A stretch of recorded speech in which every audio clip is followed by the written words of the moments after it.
Welcome to Moneyballers, inside the college front office. We're your hosts, Nick Sisko and Luke Bogus, co-founders of Dropback. With the revenue-sharing era of college sports upon us, championship-caliber teams will be fueled by creative, competitive, collegiate front offices. Here on Moneyballers, we'll be learning from the brightest minds and emerging innovators in the new college front office, with the goal of equipping our listeners with tools and tips to give your teams a competitive edge. Today's guest on the podcast is CJ Olson, the newly hired Director of Salary Cap Management for Vanderbilt. After reading Moneyball in the 5th grade, he says that his career aspirations is to one day be an NFL GM. And he began that journey spending 3 seasons with SMU football while getting his bachelor's and master's there, doing statistical analysis and recruiting and personnel work. That then led him to his law degree from the University of Miami, and while at law school, he was also an intern for the Jacksonville Jaguars. 2 days after graduating law school, he headed to Nashville, became Director of Salary Cap Management for Vandy, and this is a great conversation about the evolving landscape of the front office of college sports. Let's dive in. CJ Olson, thanks for joining the podcast, man. How are you? I'm doing well. Thank you for having me. How's it going? Yeah, doing great. I feel honored that day 7 of your role, well, technically just in office, you're spending your time with me. So thanks for taking the time. And your role is the Director of Salary Cap Management at Vanderbilt. So I'm pumped to talk to you early on, I guess, in the road of being this role, because not only is a title like yours very, very, very new, but as I mentioned, you're very new into the role. And so it's going to be interesting to kind of hear like what your like early nascent ideas are about what your responsibilities are, how you're collaborating with the GM. So just pumped for the whole episode if you're ready to dive. The first and obvious question is Vanderbilt has a GM, Barton. What is your job description and how do you collaborate with somebody like Barton or any other GMs that Vanderbilt has? Like walk me through, what were you hired to do? In preparation for this, I actually dug up the application job description because I was curious, because like when I was applying, I wasn't thinking about it like, oh, I wonder what the job description says. I saw Director of Salary Cap Management. I thought I want to do that. I don't want to call it flowery language, but there's like official sort of like black letter of like what the role is. But essentially my understanding of it is that I'm here to help with efficiency and create the systems and foundations that allow the coaches to coach, the recruiting staff to recruit, the personnel side to manage the personnel, while letting them do what they need to do within whatever the financial constraints are in any given year as sort of this budget continues to expand. So whether that be in forecasting player value and forecasting player performance, however I can help, I'm basically just being like a sounding board, sort of being like a muse for this new age of whatever college athletics is becoming. That's essentially how I see my role. So like the way that I interact, like Barton is the man. And he's been the GM here for multiple years now. What he has done, it speaks volumes compared to what I have yet to do. He runs the team as a traditional general manager might, like how fans know in the NFL, the sort of role that a general manager has, that's sort of the role he fills. And then I provide creative input where I can. I think that, you know, it's kind of like how a lawyer technically at the end of the day does not make the final decision. The client is the one who gets to make the decision and the lawyer can advise. But at the end of the day, if the client wants to settle, even if the lawyer thinks there's more on the table, the client gets to choose. And essentially, that's how I kind of came into this job. That's sort of the mindset I came in with, that I'm never going to tell one of the coaches or personnel staff, this is what we should be doing, or this is what we need to be doing. That's not my role. And I think the creative input that you are inputting is more than just a lawyer. So you're not a lawyer quite yet. You're a lawyer, a law school graduate. But not only is it that, but you also have a history in personnel. And so I think that's what's also really unique about somebody who is in a front office role, non-GM. You're like one of the early people that I found who's also been heavily involved in football. And it's like, walk me through like your history at MU. You were like a football data analyst, turn there. How has that helped you, or is going to help you, I guess, in your role here? Like that creative input isn't just from the legal side, isn't just from the red line side. It can also be from the, player evaluation side. I'll give a shout out, just going back to talking about Barton. He said the quote that it's more an art than a science. And I think that that's a really great way to think about it. I like when you talk about my background in data analysis, I think sometimes the traditional football fans might think of that as like a red flag of like, oh no, like we're going to lose what just makes a rough, tough football player. I think that couldn't be further from the truth. I see data analysis as a way to like help provide context. And I think my experience with that SMU really helped with that. I started as an intern because I reached out to the chief of staff at the time, or the director of football ops, or I forget the exact title, but basically sort of like I didn't know who to reach out to because I didn't have a director of analytics. And I was like, I'm just going to go to the guy that sounds like he sort of oversees a little bit of everything. And he directed me to the director of player personnel, who's now at TCU. And I basically said, like, I want to get involved. And he was like, well, we don't have anybody doing this. I review the third party sort of data analysis that we get from other sources and then communicate it over. But if you want to try to help make sense of it, like, great. And so I had this opportunity to grow and make mistakes and play around with more data than the average fan could ever get. And so it was a really great opportunity for me to learn and grow. But I think the most important thing it taught me is how to effectively communicate what actually matters to coaches, because they don't care about tests for normality. They just want to know at the end of the day, what is going on. When I figured out how to run tests for heteroscedasticity, I thought that was cool. I'm not trying to use big words to make it important. It is a relatively important check to run when you're making a model. But at the same time, our linebackers coach does not care about that. If I'm trying to like build him a recruiting model, he just wants to know which linebackers are being under recruited and which ones are being over recruited. That's it. He doesn't need to know the rest. I think that opportunity taught me a lot about effectively communicating. The experience I got with the numbers was great and all, but at the end of the day, I would say there was the most value was in like the soft skills and the intangibles. So that's, what I'm hoping to bring. One of the great quotes I've heard from when we started Dropback, we interviewed a bunch of front office folks. And one great quote that I heard was that there's a triangle of decision making in the front office. There's what the coaches think, which is a lot of times the eyeballs, the feel, the scouting report. There's what the data has to say, which is just one of many votes in the conversation. So it's like data is an input to the conversation. It's not the guiding factor. But to your point, to have it be an effective input, it has to be translated in a way that makes sense to the person ingesting that data. The obvious question, next question, is that was all in the world of helping maybe a positional coach recruit better. Now you're in this position where you have to figure out how to translate that data into dollars and cents. Like, do you think about it in that way, or how are you going to help migrate that evaluation data points into like kind of the valuation data points? Or is that something that Barton is fully owning and you're just assisting, or how are you thinking about that? I'll say, going back to the point of like how I mentioned that Barton has say over the roster as a traditional GM, Barton is the one who's communicating with agents. So as far as like the evaluation, like, I don't know if you've ever seen the movie Margin Call. It's like the more academic version of The Big Short. Like, I think The Big Short was made for like the average person to enjoy, even though it has some high level sort of like economic concepts. Margin Call is a little bit more, the entire hue is just grayer. Like, I just described it as a grayer version of The Big Short, but from the perspective of the banks, which it makes sense considering how much the banks lost on this. But essentially they are talking to a risk analyst and they're like, what's your background? And basically he was a rocket scientist. And they're like, so why did you change from basically forecasting rocket launches? How'd you get here? And he was like, well, it's all the same thing. You're just changing the variable and the money's a lot better in the banking industry. I'll just say, between projecting out how many snaps a player is going to play and how much money that should be worth, how much that's worth to Vanderbilt as a roster, that's a question to discuss with Barton. But as far as like actually inputting it as a variable, my computer doesn't know the difference between number of snaps played versus number of dollars paid.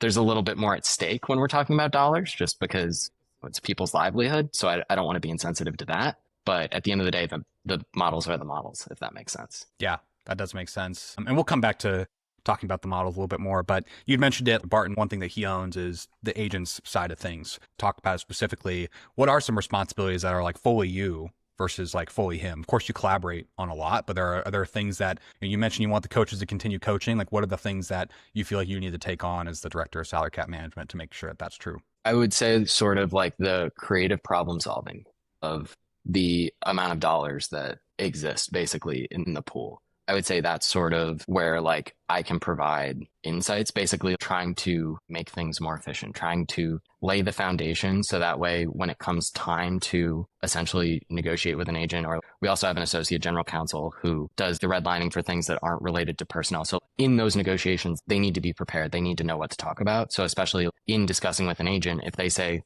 we think he's worth X, I see my role as anything that we as an entire department would want to say in rebuttal. I see it as my job to make sure everybody's as researched as possible, as ready to go as possible.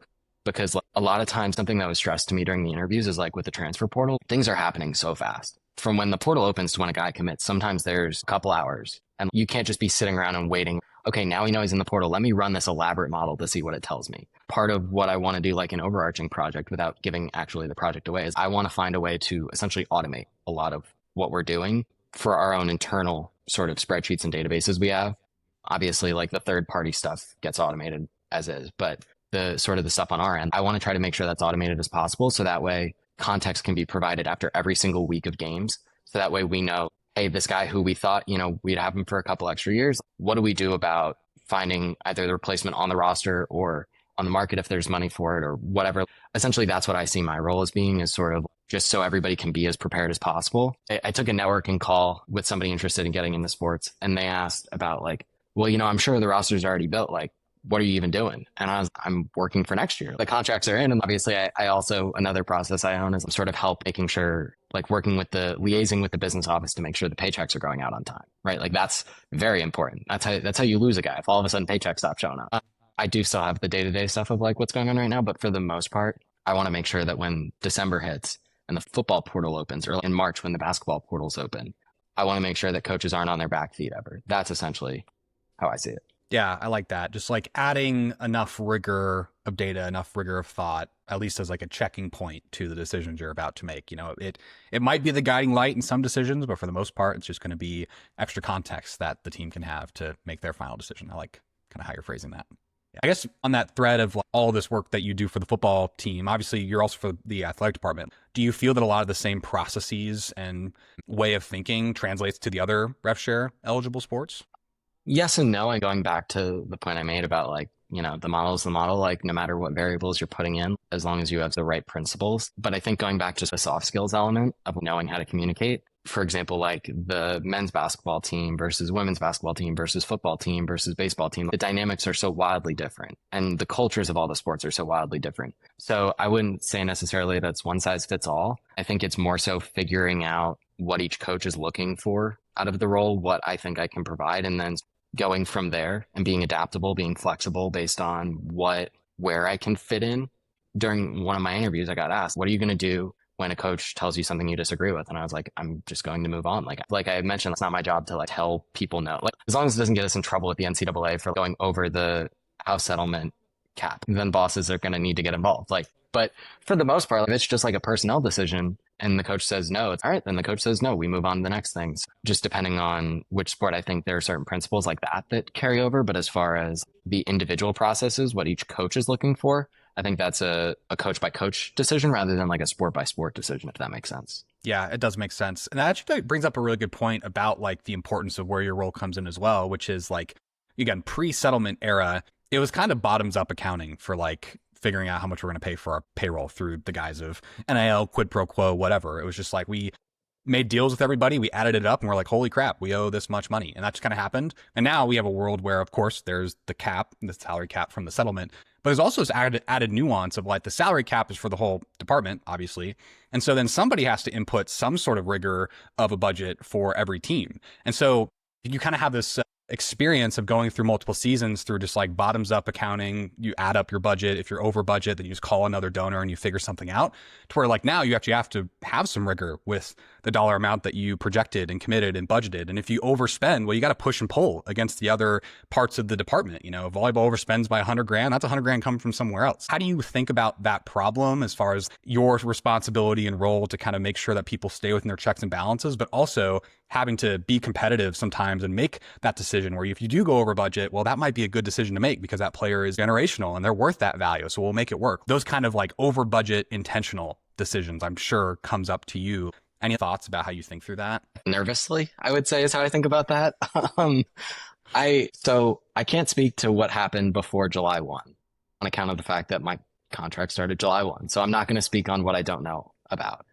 That being said, as far as I'm aware, within each team, like their coaches might, or GMs or whoever might have an idea of like, we only want to spend a certain amount on a position, and then a certain player becomes available and they go, okay, you know what? Maybe we only wanted to spend X% in recruiting, but this one recruit is responding really favorably, and it might take a couple extra percent, but that's a really good player worth going after. And again, I think that goes more so back to the coaches and the personnel deciders, whoever that might be for each team. And essentially my job, like I said, is to never say no. So my job is essentially like to provide alternatives. If they say like, well, we discussed, X% going to recruiting. Now we really like this one person, and that brings us up over there. And then I can say, okay, well, here's an area where maybe if we cut back, or here's another area where maybe we cut back, and essentially provide them sort of like those alternatives.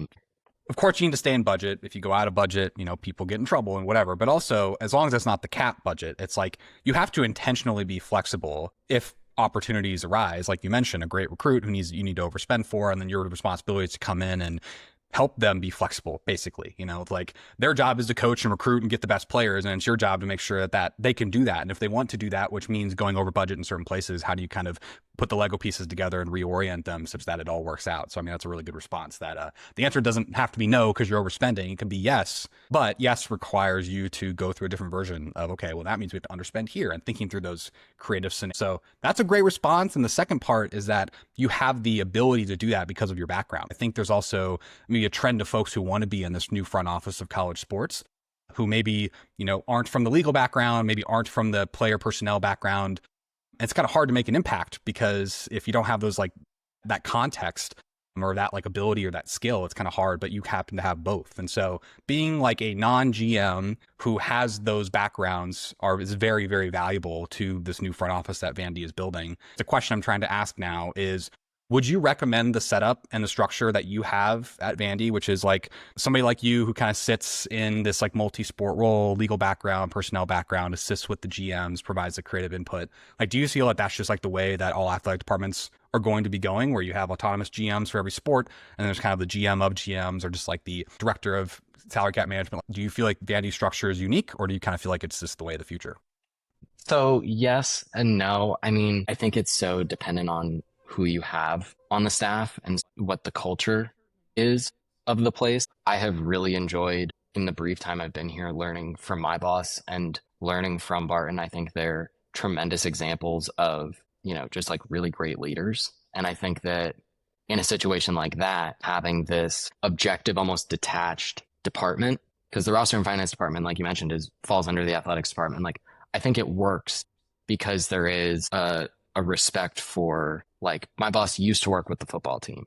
And so he's familiar with the staff because a lot of them have been here for multiple years now. So I think that based on what we have, I think it makes sense. I think it's sort of like a department by department decision, or like a team by team decision, or a program by program decision. I think that it's hard. I don't want to say like I would recommend it like full stop, because what works here might not work somewhere else, and what works somewhere else might not work here. Like, I don't know too many places that are doing it like we are. Like, I don't know how many roles like mine exist where they're working with football and baseball and women's basketball and men's basketball. It's a good question. I think it's, not to be results oriented, but we'll see. We'll see what other schools do. I think it's good that there are multiple ways to do it, and it's not just sort of cut and paste, because I think it allows for some unique opportunities to sort of gain an edge somewhere. So I do like that aspect of it. But yeah, and I mean, that's you mentioned it, but it's true. It's like, we'll see. And I think it's cool that so many different departments are taking swings and they're trying something, and that's the beauty of being in the most earth-shattering moment in college sports ever. Maybe it's like, it's cool to kind of see it play out in real time, what people are trying to do, what kind of swings people are trying to make, and obviously Vandy's setup is one of them. Yeah, I mean, to be clear, I like the way it operates here. I know I gave kind of a non-committal answer. I do want to be clear. Like, it's working, in my opinion. My lived experience is that it's working here. I just don't want to go speaking for other programs, because I don't know. I don't want to go like tearing down other program structures, being like, they've got it all wrong, we're the only ones that have it right. But yeah, I like the way it works here. It's hard to say considering it's so early. Totally. For other places, that is. Yeah, I was gonna say, and I guess maybe to wrap it up, like, considering like, yeah, it is early. You are just getting started. You also did just relocate to Nashville. How you liking the city? It's good so far. I relocated and then started studying for the bar, so it's not exactly like I've been out having a rip roaring time, so to speak. I've been hidden away either at my desk at home or came into the office occasionally to sort of like come to meetings when they would happen, and then go hide away at my desk to study for some more time and then go back to meetings. But it's been good. I've enjoyed Nashville. Of the cities I've lived in, so one of my fun facts, like at the new hire breakfast with the athletic director, like, I mentioned that I've lived in 6 cities in the last 7 years, even though I've been a student for pretty much all of that time. Somehow I still have been, moving around. And of the cities I've lived in, I definitely have Nashville comfortably in the top 2, maybe number 1. We'll see. There you go. Time will tell. Too early to call. Well, I'll check back in 6 months and see how you're doing. This Sounds was good. Awesome episode. Appreciate the insights. Congratulations on the gig, and we'll chat soon. Appreciate you, CJ. It's a lot of fun. That's my pleasure. Thank you. Thanks for tuning in to Moneyballers. Don't forget to subscribe wherever you listen to your podcasts. Plus, leave us a review. And if you'd like to be a guest on the show, just email us at hello@dropback.com.